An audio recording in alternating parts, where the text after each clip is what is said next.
Assalamualaikum warahmatullahi wabarakatuh. Eh, Perkenalkan, nama saya Tito Galaksi Wijaya. Pada kesempatan kali ini saya akan membahas sistem ERP dan SAP. Lanjut saja. Materi yang akan dibahas pada kesempatan kali ini di video ini adalah yang pertama itu ada pengertian ERP dan SAP, modul-modul yang sering ada dalam SAP, submodul dari modul-modul SAP, dan yang terakhir itu keterkaitan integrasi antar modul. Selanjutnya pengertian dari ERP. ERP adalah paket sistem dan software yang digunakan dalam perusahaan untuk mengelola kegiatan bisnis harian mereka, seperti pengelolaan keuangan, pengadaan dan produksi proyek, sumber daya manusia, dan lain-lain. Sistem ini dapat memfasilitasi bisnis dengan informasi real-time dan akurat.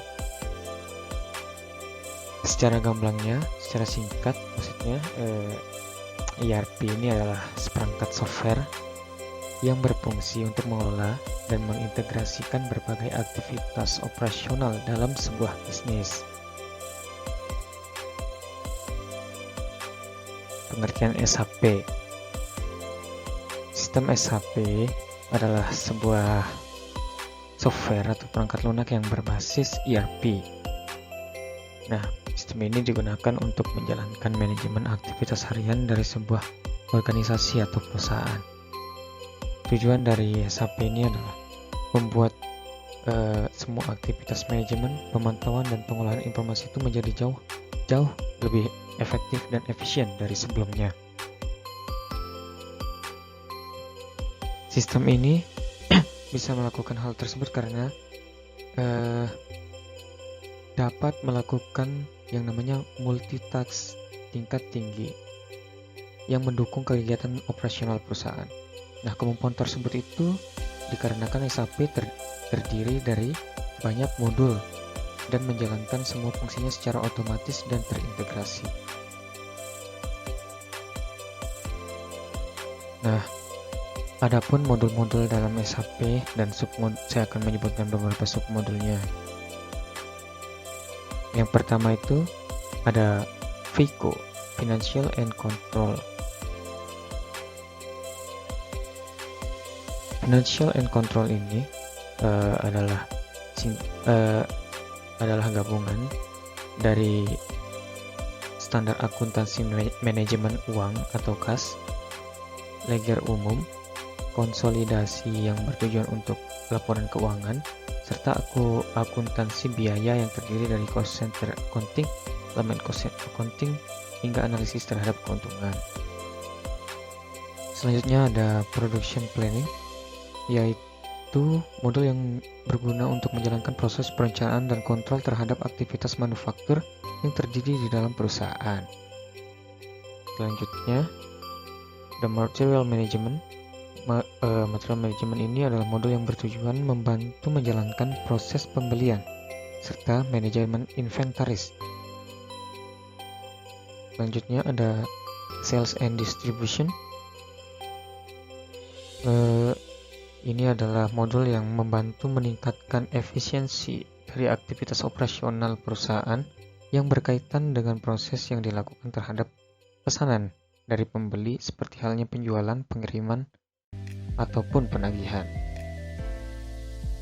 Selanjutnya HR atau Human Resource, yang mana modul ini berguna untuk mengadakan integrasi terhadap rangkaian proses yang terjadi dalam Departemen Human Resources, mulai dari aplikasi atau registrasi, administrasi karyawan, manajemen waktu, pembiayaan, perjalanan kerja, hingga pemenuhan gaji.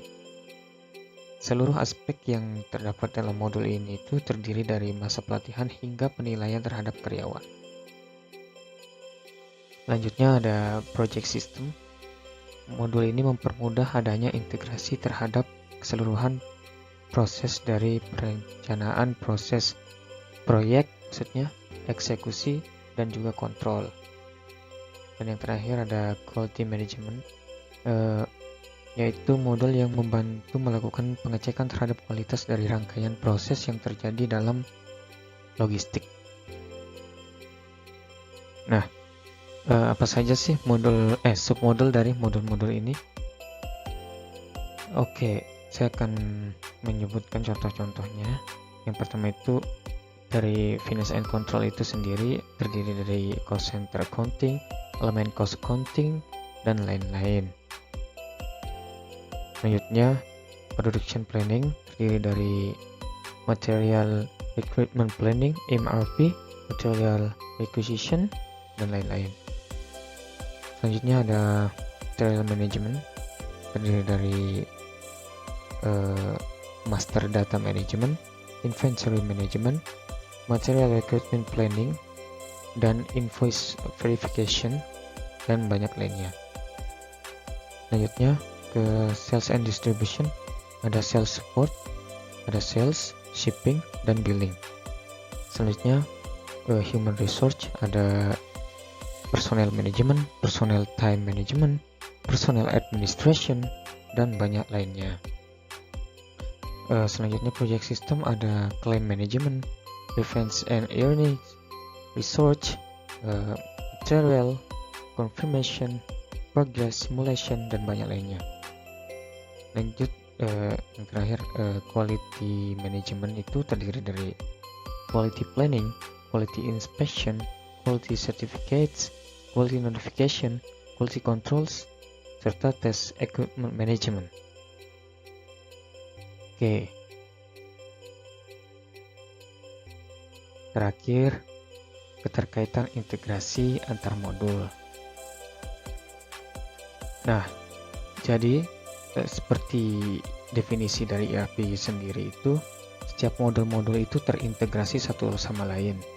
Apa maksudnya? Maksudnya, bila ada perubahan yang dilakukan pada suatu modul, secara otomatis akan mengupdate data dari modul yang lainnya bila informasi yang dirubah berkaitan dengan modul tersebut. Nah, data yang terupdate akan secara langsung begitu user menginput data ke dalam sistem. Hal ini biasa dikenal dengan istilah real-time processing. Integrasi secara sistem bisa terjadi dengan syarat bahwa seluruh perusahaan harus menggunakan satu sumber data yang sama, baik untuk data customer, data produk, maupun data vendor. Oke, sekian dari saya. Terima kasih. Assalamualaikum warahmatullahi wabarakatuh.